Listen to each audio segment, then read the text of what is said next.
সকালবেলা এক কাপ চায়ের সাথে দিনটা শুরু করলাম তোমাদের সঙ্গে নিয়ে। তো প্রচণ্ড পরিমাণে গরম, বুঝতেই পারছো এখানকার গরম।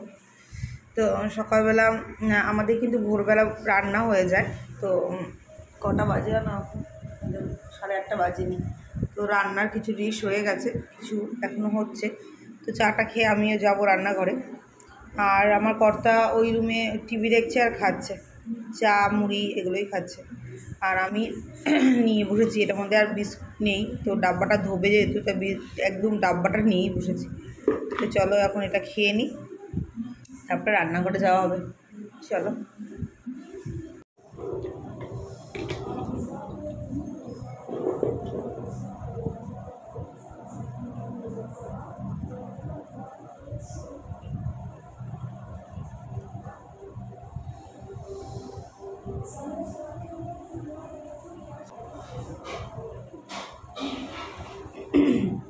এখানে যেই পরিমাণে গরম, এই গরমে না কাহিল হয়ে যাচ্ছি।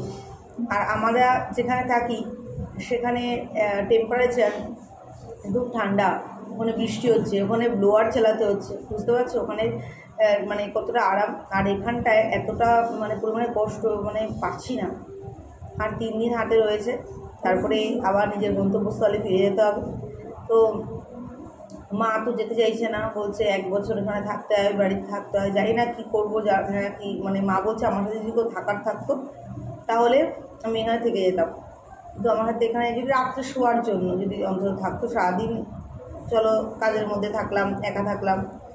তো মা যেতেই চাইছে না। বাট আমাদের মায়ের টিকিট তো কাটা আছে, তো জানি না এখন কী হবে না হবে, কিছুই জানি না। তো দেখি, আমার তো নিয়ে যাওয়ার ইচ্ছা। আমি বলছি তুমি এখানে থাকতে পারবো না, তুমি চলো। তো মা বারে বারে শুধু মায়ের মনটাই এখানে, বলছে যে নিজের হাতে এই বাড়িঘরটা তৈরি করা, তারপরে হচ্ছে পরিষ্কার টরিষ্কার করা। আমরা আবার 6 মাস পরে আসবো, ওটাও শুনেছে। তো আমার দাদা 2 মাসের মধ্যে চলে আসবে, ওই 2 মাসের জন্য আমি আর কী করতে যাই, তো ইচ্ছা নেই। আর যাই না, সত্যি কথা এখন কী করবো, বিশ্বাস করো এখন দোনো-মনায় পড়ে গেছি। আর আমারও কেউ নেই যে আমি বলবো যে মায়ের কাছে থাকুক বা কিছু। আর আমার ইচ্ছা মাকে নিয়ে যাওয়ার, তো জানি না কী হবে। তো চলো চাটা খেয়ে নিই, আর এরপর রান্নাঘরে যেতেই হবে। চলো। এই দেখো এখানে বড়া ভাজছি এখন। এই কিছু বড়া ভেজে রেখেছি, এই যে ডালের বড়া, গরম গরম বড়া হবে, এটা দিয়ে খাওয়া হবে সকালে পান্তা ভাত। আর এখানে পটল আলু একটু ভাপিয়ে রেখে দিয়েছি, আর ওখানে রয়েছে ভোলা মাছ, এগুলো রান্না করব। আর সে পান্তা ভাত, কারণ কালকে তোমাদের বললাম আগের ভিডিওতে যে মা ওরাও সারাদিন কলকাতা দৌড়ঝাঁপ করেছে মায়ের পেনশনটা পাওয়ার জন্য। আর বাবার তো ডেথ সার্টিফিকেট মিলে গেছে, তো বুঝতেই পারছো অনেক ফর্মালিটি থাকে। তো মা এই কালকে গরমের মধ্যে পারে তো না, দাদার সাথে কালকে সারাদিন কলকাতা বলছি, বাইরে কাজের জন্য, আরে কি বলছি উল্টোপাল্টা, যাই হোক মায়ের এই সব কাজের জন্য ছিল বাইরে। ওরাও এসছে সন্ধ্যেবেলার দিকে। তারপরে এসে মা খিদে জেলা থাকতেও পারছিল না, কারণ সারাদিন বাইরে কিছু খাওয়া হয়নি। তো তারপরে আমি বলছি তোমরা খেয়ে দিয়ে নাও, আর আমাদের খাওয়ার কথা চিন্তা করতে হবে না। তো মা বুঝতে পারিনি, মা আবার ভাত রান্না করে রেখে দিয়েছিল, আর আমরা তো খেয়ে দিয়ে এসেছিলাম। তো সেই ভাতটা পুরোপুরি ছিল, তো ওটার মধ্যে জল ঢালা হয়েছে। আর এখন এই জন্য গরম গরম বড়া ভাজা, আমি এই ভাতটা সকালবেলা আমরা খেয়ে নেবো। আর গরমকালে মানে জল ঢালা ভাত খেতে দারুণ লাগে। আমি তো পাই না, কারণ আমি ওখানে আমার ঠান্ডার জায়গা, গরম আমার পান্তা ভাত খাওয়া হয়ও না, আমার মনেও থাকে না, আর বেশিরভাগ আমার ভাত বাঁচেও না, সবথেকে বড় কথা। তো যখন গরমের মধ্যে পেয়েছি তো খাবো। তো চলো এগুলো ভেজে নিই। আর রান্নাঘরটা এখন একটু ইগনোর করো, বুঝতেই পারছো সকালবেলা আমি রান্না করলে না, মানে ছুরি দিয়ে কাটি তো আমার এতটা নোংরা হয় না। মা তো ওঠা বসা করতে থাকে, তো মায়ের নোংরা হয়ে যায়, মা পরিষ্কার করে রাখতে পারে না। আর এখানে মা আটা মেখে দিয়েছে, এই রুটি করব, ও আমার কর্তার জন্য 2 রুটি, ও রুটি খাবে। তো চলো এবার এগুলোকে ভেজে নিই। দেখো বন্ধুরা, এখানে কি সুন্দর একটা ঘুঘু এসে বসে রয়েছে। তো এটা দোতলার বেলকনির ঠিক বাইরে। তো ওর মনে হচ্ছে খুব টেস্টটা পেয়েছে, কিন্তু এখন যদি এই সিসাটা খুলি তাহলেও ভয়ে উড়ে যাবে, তো পাচ্ছি না। কিন্তু বেশ করে খুব মন চাইছিল ওখানে একটু জল যদি রেখে দেওয়া যায়। এখানে জায়গাটা এতটাই ছোটো যে জল রাখারও জায়গা নেই, জানো তো। তো মনে হয় যে এই যে গরমের দিনগুলোতে প্রত্যেকটা মানুষকে এটা করা উচিত যে আমরা তো দেখো, আমরা তো জল তেষ্টা পেলে আমরা তুরন্ত নিয়ে খেতে পারি, কিন্তু এরা কিন্তু জলের জন্য মানে উড়ে উড়ে সে কত জায়গায় তারা ঘুরে বেড়ায়, তাই না? তো এদেরও তেষ্টা পায়, অবলা প্রাণী এরা। তো প্রত্যেকটা মানুষ যদি তাদের বাড়িতে একটু খাবার, একটু জল যদি দুটো পাত্রে রেখে দেয়, তাহলে এরাও তাদের তৃষ্ণা মেটাতে পারে আর খিদের জ্বালাটাও মেটাতে পারে, তাই না? তো আমার দেখে এত খারাপ লাগছিল, বাট এই যে সিসাটা খুললে ও উড়ে চলে যাবে। তাও যখন নাকি ওকে একটুখানি মানে আওয়াজ দেওয়া হচ্ছিলো, আমরা তো একদম আস্তে দিয়েছিলাম, তো যদি একটু আওয়াজ পাচ্ছিল তাহলেই ও একেবারে কানটা ঘুরে ঘুরে দেখছিল। তো এই দেখো আমার হাজব্যান্ড এটা খুলে ভেবেছিল একটু জল দেবে, তো ও চেষ্টা করছিল, বাট ওই দেখো ও সতর্ক হয়ে গেছে। তো আমি বললাম থাক, এরমভাবে তো দেওয়া যাবে না, ছেড়ে দাও। তো পাখিটাকে দেখে সত্যি খুব কষ্ট হচ্ছিল যে যদি একটু জল দিতে পারতাম বা একটু খাবার দিতে পারতাম, কিন্তু ওরা তো জানে না যে ওদের উপকারের জন্যই এখানে এসেছি। যাই হোক, তারপরে আমরা আর এরকমভাবেই ছেড়ে দিয়েছিলাম, কারণ যেহেতু দোতলায় ছিল, নিচতলায় হলে বাইরে থেকে গিয়ে জলটা দেওয়া যেত, বাট এখানে যেহেতু দোতলাতেও নিচ থেকে গিয়ে জলটাও দিতে পারবো না। দেখো আমরা চেষ্টা করছিলাম, বাট ও বুঝে গেছিলো, তো ওই জন্য আবার বন্ধ করে দিল। তো চলো, এটা এত সুন্দর একটা দৃশ্য দেখানো ছিল, বাট ওকে কোনো হেল্প করতে পারলাম না, এটাই যা দুঃখ। গুড ইভিনিং ফ্রেন্ডস, গরমে তোমরা কে কেমন আছো বলো। আমি তো একদম কাহিল হয়ে যাচ্ছি গরমে, যা বিভৎস গরম পড়েছে। যাই হোক, গরম পড়লে কী হবে, কাজ তো করতেই হবে। হ্যাঁ, তো আজকে রাত্রেবেলা একজনকে ইনভাইট করেছি, আমার ছোটোবেলাকার বন্ধু বলতে পারো, আর হচ্ছে আমার থেকেও এখন আমার হাজব্যান্ডের বন্ধু আর আমার দাদার। কারণ সত্যি কথা বলতে বলে না, নিজের মানুষও, নিজের রক্তের সম্পর্ক বলো বা নিজের মানুষও অনেক সময় কি কাজেই আসে না, কিন্তু রক্তের সম্পর্ক না হলে না একটা রক্তের সম্পর্ক হয়ে যায়। হ্যাঁ, কিছু কিছু মানুষের ব্যবহারে, তাই না? তো আমরা তো জানোই বাইরে থাকি, আমার দাদাও বাইরে থাকতো। তো সেই সময় ছেলের ভূমিকা যদি পালন করে থাকে, তো আমার সেই মিথুন, তোমরা অনেকে দেখেছো, তো এত আমাদের হেল্প করেছে, এত কাজের মধ্যে ছিল, তো ওকে তো একদিন খাওয়াতে হয়, তাই না? তো এর জন্য ওকে ইনভাইট করেছি। আর তো সময় নেই হাতে, একদিন আছে, আমরা তারপরে চলে যাবো। এতদিন ওরও কাজে ব্যস্ত ছিল, আমরাও কাজে ব্যস্ত ছিলাম, এই জন্য আর হয়ে ওঠেনি। ও সুযোগ পাচ্ছিল তো আমরা পাচ্ছিলাম না, আমরা পাচ্ছিলাম তো ও পাচ্ছিল না। তো যাই হোক, তো আজকে সময় করা হয়েছে, কালকেই করা হতো, কারণ কালকেও আবার গেছিলো বকখালি। তো আজকে আসবে, আমরা আজকেই এই প্রোগ্রামটা রেখেছি। তো এর জন্য রাত্রেবেলা, কারণ ও আজকে যেহেতু বিকালে ফিরবে, তো বিকালে নাকি দুপুরে ফিরবে মনে হয়, তো এই জন্য রাত্রেবেলার আয়োজনটা রেখে না, দুপুরবেলার আয়োজনই রাখতাম। তো যাই হোক, করছি হচ্ছে সবার পছন্দের বিরিয়ানি। জানি গরমের বিরিয়ানিটা অনেকে শুনলে বলবে বিরিয়ানি এই গরমে, কিন্তু আবার যারা বিরিয়ানি লাভাররা রয়েছে তারা বলবে ঠিক আছে, ওই বাদ নেই, বিরিয়ানি তো অলওয়েজ ফেভারিট, তাই না? তো ভাবলাম যে রাত্রেবেলা ওই মাংস ভাত তারপরে এত কিছু না করে বিরিয়ানিটা করলে সবাই খেতেও পারবে, ভালো লাগবে, তাই না?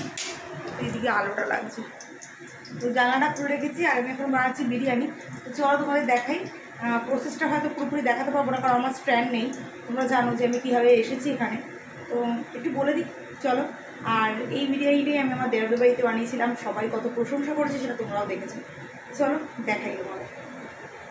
দেখো, বিরিয়ানির জন্য সমস্ত সরঞ্জাম তৈরি করে রেখেছি, অর্থাৎ হচ্ছে এখন। তো এখানে হচ্ছে আলুটাকে, আমার কাছে যেহেতু ফুড কালার নেই, তো তোমার হলুদ দিয়ে বয়েল করে তারপরে ভেজেছি, এটা বেরেস্তা। আর ডিম 4টে ছিল, 4টেই বয়েল করে দিয়েছি। এখানে চালটা ভেজানো আছে, এখানে মাংসটা ম্যারিনেট করা আছে, বিরিয়ানি মশলা, শুকনো লঙ্কা, জিরে বলছি, আদা রসুনের পেস্ট, আর হচ্ছে বিরিয়ানি মশলা দিয়ে, ঠিক আছে। আর হচ্ছে এখানে হচ্ছে পেঁয়াজ কেটে রেখেছি, এটা বিরিয়ানিতে যাবে। আর এই যে এগুলো হচ্ছে রেডিমেড কেনা, আর আমি তো বাড়িতে করলে হোমমেড বানিয়ে করি। আমার বিরিয়ানি মশলাটা হোমমেডই ভালো লাগে, তো আমার ঘরে যেহেতু খাওয়া হয় তো আমি হোমমেড বানিয়ে বেশি করে রেখে দিই। আর এখানে দেখো জল চলিয়ে দিয়েছি, এটার মধ্যে নুনটা দেওয়া হয়নি, বাদ বাকি সমস্ত কিছু দেওয়া হয়ে গেছে। তো একদম সিম্পলভাবে বানাবো, গরমের মধ্যে অত মানে রিচ খাওয়াটা ঠিক না আর ভালোও লাগবে না, তো সিম্পলভাবেই বানাবো। ঘরে যা যা আছে তো ওই সব ইনগ্রিডিয়েন্টস দিয়েই বানাবো। একবার বানিয়ে দেখো তোমরা, দারুণ লাগে খেতে। তো বিরিয়ানি মানেই দারুণ লাগে। আর এখানে এই যে কেওড়া জল, গোলাপ জল, মিঠা আতর এগুলো রেখেছি। এগুলো আমি প্রত্যেকবার আসলে কিনে নিয়ে যাই, তো আমি আমার জন্যই কিনেছি। দাদাকে বললাম আর কিনতে হবে না, একবার যখন রান্না হবে আর কতটা লাগবে। তো এগুলো তো দুধের মধ্যে মিক্স করে দেবো। তো এই দইটাও দিয়েছিলাম, এই দইটাও মেরিনেট কিন্তু করা আছে এটার মধ্যে, ঠিক আছে। তো চলো প্রসেসটা বলে দিলাম তোমাদের। আর কি এখন মাংসটা দিয়ে রান্না হবে, যেরকম রান্না হবে। আর আমি কিন্তু এই মাংসের মধ্যে মিঠা আতর, গোলাপ জল দিই না, তাহলে রিচ হয়ে যায়, খাওয়া যায় না। তো গোলাপ জল যত দেবে তত কিন্তু এগুলো হচ্ছে সেন্টের জন্য দেয়, তো আমি অ্যাভয়েড করি। আমি জাস্ট ওই যখন নাকি ধাপে ধাপে এগুলোকে সাজাবো তখনই দেবো। আর দুধের মধ্যে ওই তোমার মিঠা আতর, কেওড়া জল, গোলাপ জল সব একসাথে মিক্স করে নিই। আমার বাড়িতে যেহেতু তোমার আছে, কি বলে ওটাকে, কেশর আছে, তো ওটাও আমি দিই। বাট এখানে তো নেই কালারের জন্য। ফুড কালারও আমার বাড়িতে আছে, বাট এখানে তো বললাম কে খায়, এখানে তো বানানোই হয় না। মা ওরা তো খায় না, এই মাংস ডিম এসব খায় না। তো চলো বানিয়ে নিই এগুলো, ঠিক আছে। গরম যা লাগছে বিশ্বাস করো, আমি পারছি না। চলো ফাইনাল লুক দেখাবো। এই দেখো মাংসের কালারটা কেমন এসছে বলো। এটার মধ্যে কিন্তু হলুদ পড়েনি, ঠিক আছে। বিরিয়ানিতে কিন্তু হলুদ পড়ে না, ঠিক আছে। এটা হচ্ছে লঙ্কার গুঁড়োর কালারটাই এসছে। তো কেমন হয়েছে বলবে। আমি এখন নামিয়ে দেবো, এর মধ্যে যদি জল পড়েনি, আর জাস্ট একটু শুকাবে তারপরে নামিয়ে দেবো। আর ভাত হয়ে গেছে, ভাতটাকে এখানে আজার দিয়ে দেওয়া হয়েছে, মানে উবুর করা। আমি স্যালাড ট্যালাড সমস্ত কিছু কেটে নিয়েছি। এখন সমস্ত কিছু এটার উপর ধাপে ধাপে ঢেলে দিলেই হয়ে যাবে। তো ভাতটা একটু ঠান্ডা করতে হবে, নাহলে ভাতগুলো ভেঙে যাবে। চলো স্যালাডটা কেটে নিয়েছি, ওটাও দেখাই। দেখো এখানে স্যালাড কেটে নিয়েছি, এই যে এখানে স্যালাডও কেটে নিয়েছি, ঠিক আছে। রান্না করতে করতে এগুলো করেছি। চলো এই দেখো সমস্ত কিছু তৈরি করে নিয়েছি। এখন জাস্ট এটা লেয়ারটা তৈরি করব। এর নিচেও কিন্তু ভাত আছে, ঠিক আছে। তো চলো এবার এটা টোটালি তৈরি করে নিই। এই হাঁড়িটার মধ্যে হবে। এই দেখো পুরোপুরি একদম ধাপে ধাপে করে নিয়েছি। এখন ভাপে বসাবো। আর এই দুটো চলো এখন ভাপে বসিয়ে দিই, কারণ এই হাঁড়িটাতে ধরেই সব। চলো একদম ফাইনাল লুক তারপরে দেখো। চলো বন্ধুরা এবার ফাইনাল লুকটা তোমাদের দেখাই।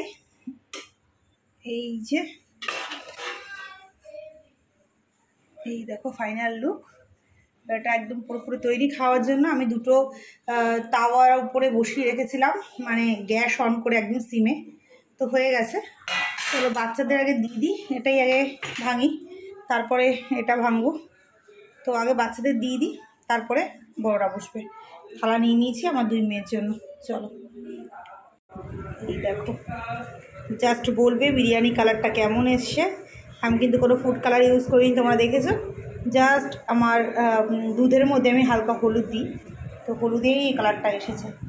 তো কেমন এসেছে কালার এবং কেমন হয়েছে অবশ্যই কিন্তু বলবে। আর ডিম যেহেতু 4টে ছিল তাই হাফ করে দিয়েছি।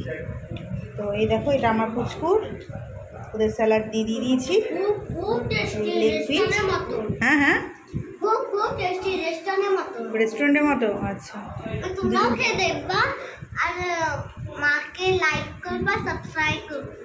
আচ্ছা তো এই দেখো বলে দিয়েছে মাকে লাইক এবং সাবস্ক্রাইব করবে। আর দুজনকেই লেগ পিস দিয়েছি একদম একই ধরনের, না হলে মারপিট হয়ে যাবে। মামা কেমন হয়েছে বলো? অনেক দারুণ হয়েছে, এত দারুণ বিরিয়ানি বানিয়েছে না। প্লিজ একটা লাইক করে দেবা, ঠিক আছে? তো চলো ওরা খেয়ে নিক। আর আমার বন্ধুরা চলে এসছে, ও এখন আমার কর্তার সাথে গল্প করছে। চলো ওরা খেয়ে নিক, তারপরে বড়দের দেবো। দেখো সবাই নেওয়ার পর আমি নিজে বসে পড়েছি। এখনও কিন্তু অনেক বিরিয়ানি আছে, হাঁড়ির হাফ বিরিয়ানিও শেষ হয়নি। আর এই যে স্যালাড, তো তো এখানে যেটা আছে সেটা আমি দেখি, মানে এটা খাওয়ার পর যদি খাই তবে নেব, নাহলে নেব না। তো এটার থেকে যেটা ছিল সেটা শেষ হয়ে গেছে, আর হাঁড়ি থেকেও নেওয়া হয়েছে। বুঝতে পারো বিরিয়ানি ঠান্ডা হয়ে গেলে ভালো লাগে না। তো চলো ঝটপট খেয়ে নিই। আর সবাই বলেছে দুর্দান্ত হয়েছে। তো চলো, আসলে বড় যখন নাকি আমাদের কর্তাদের খাবার দিচ্ছিলাম তখন ভুলে গেছি, মোবাইলটা চার্জে ছিল, ওদের খাবার দিচ্ছিলাম, তো আমি ভুলেই গেছি যে ভিডিও করতে হবে। ওরা খেয়ে দিয়ে এখন বাইরে রয়েছে, বাইরে হাওয়া দিচ্ছে। চলো আমি খেয়ে নিই।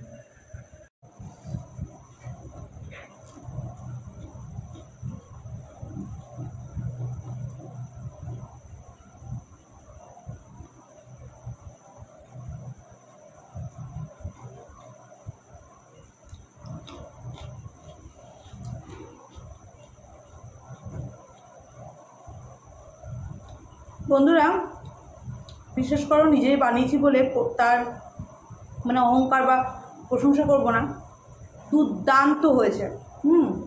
তো দোকানের থেকে 1000 গুণ ভালো হয়েছে, কারণ দোকানে তো বুঝতেই পারছো, আর ঘরে আমি সমস্ত হোমমেড রেমেডি দিয়ে করেছি। তো দারুণ হয়েছে, দারুণ। আর বলার ভাষা নেই। আর বিরিয়ানি তো আমার অলওয়েজ ফেভারিট, সব সময়ের জন্য। কারা কারা বিরিয়ানি লাভার আছো অবশ্যই কমেন্ট সেকশনে কমেন্টস করবে, আর কাদের কাদের লোভ লাগছে তারাও কমেন্টস করবে। তো অবশ্যই তোমরা, তোমাদের যদি সুযোগ, মানে আমার যদি সুযোগ হয় তোমাদের খাওয়ানোর, অবশ্যই খাওয়াবো। তো চলো, এমনিতেই ঠান্ডা হয়ে গেছে, পাখা চলছে, তো চলো খেয়ে নিই। আর লোভ সামলাতে যাচ্ছে না।